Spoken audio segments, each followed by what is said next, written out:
Eu cresci vendo a minha avó numa máquina de costura e o meu pai saindo para trabalhar, e meu pai sempre foi um mega empreendedor, é um cara que não tem nem ensino fundamental, mas eu sempre vi meu pai como o cara que sabia fazer as coisas acontecerem a favor dele, sabe? E eu lembro, enquanto criança, de escutar ele comentando com a minha mãe no fim do dia como que tinha sido o dia de trabalho, as coisas que ele tinha feito, os negócios que ele tinha fechado. E eu olhava minha mãe em casa e eu olhava meu pai chegando do trabalho com essa energia. Eu falava assim, quando eu crescer eu quero ser igual meu pai. Eu quero ser assim, eu quero trabalhar dessa forma. E foi muito legal porque logo depois eu tive a oportunidade de começar a empreender enquanto criança. Então eu e a minha amiga de infância, a gente fazia biju. Na época que a gente era criança, tinha um curso chamado Disque Biju, gente, essa é muito das antigas. E a mãe da minha amiga comprou pra ela, a gente confeccionava as bijuterias e saía vendendo na vizinhança. Todo mundo comprava e era bem feinho mesmo o negócio, porque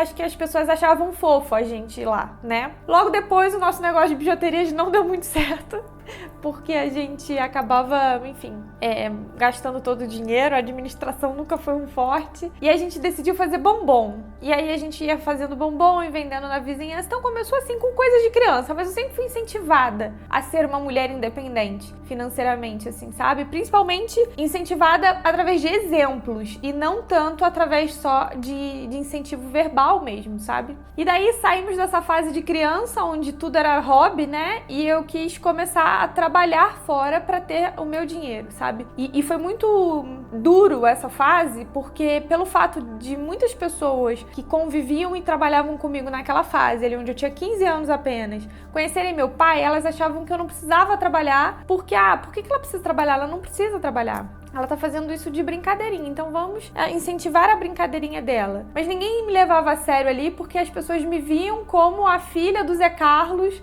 que não precisava trabalhar e que tinha tudo. E foi muito difícil pra mim desconstruir essa situação de que as pessoas achavam que eu era meio que patrocinada e que eu fazia aquilo porque eu achava bonitinho. Eu comecei a trabalhar como manicure aos 15 anos, e também não foi muito da vontade dos meus pais, assim, do meu pai em específico, né? Mas eu fui assim mesmo. Depois comecei a dar aula de inglês e dei aula de inglês durante 4 anos e meio, e eu me lembro como se fosse hoje, que como manicure eu ganhava média de R$12 por pé e mão na época, e como professora de inglês uma média de R$15 hora aula.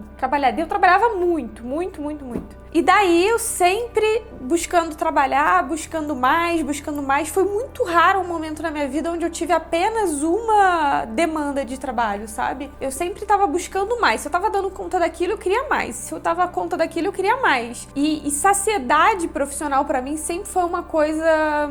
Pra te falar a verdade, é uma coisa que eu não sei o que é. Porque quando eu começo a experimentar, eu já quero sair, sabe? E daí, na época, surgiu a oportunidade de começar a trabalhar numa multinacional do ramo dos cosméticos, que é a famosa Mary Kay. E que eu trabalhei lá durante muitos anos. E eu fui referência lá enquanto vendedora, né? Eu tive a oportunidade de ganhar aquele carro rosa e na época eu não quis ganhar porque eu queria mesmo valor financeiro para investir no meu negócio, e assim foi feito na época. Então o que aconteceu? Eu já tava na Mary Kay há mais ou menos uns 4 anos e eu rodava a cidade inteira, gente. Eu lembro disso porque, assim, tem gente que me conhece e eu não tinha tempo ruim, eu botava uma meta todo mês, mas eu rodava a cidade inteira pra fazer o que eu tinha que fazer. E nesse meio tempo, aconteceu na minha vida também um divórcio, onde eu simplesmente tive a minha autoestima lá no chão. E aí eu foquei todas as minhas energias pro trabalho, assim. Eu falei, é agora que eu vou trabalhar muito e vou virar uma máquina de trabalhar. E foi isso que eu fiz. E aí um dia, numa dessas minhas noites de insônia, eu encontrei o curso de consultoria de imagem e fui buscar essas formações internacionais para eu conseguir agregar valor, mas inicialmente achando que aquilo só ia me ajudar a ter mais propriedade para oferecer serviços de assistência à compra de maquiagem, à compra de, enfim, base, batom, coisas assim. Então, eu fui buscando melhorar o atendimento do trabalho que eu já tinha. Só que quando eu vivenciei os benefícios daquilo, numa autoestima que naquele momento estava lá no chão, e eu fui vendo o quanto eu poderia melhorar, o quanto eu poderia crescer com aquilo. Eu falei, peraí, direcionar isso só pra maquiagem é muito pouco comparado ao que eu posso fazer, o que eu posso causar, o que o meu trabalho pode transformar. Se tá me transformando, por que não outras pessoas? E foi aí que novamente eu zerei, voltei a estacar zero, assim, falei, agora eu só vou sossegar quando eu for referência em padrão de qualidade na minha área.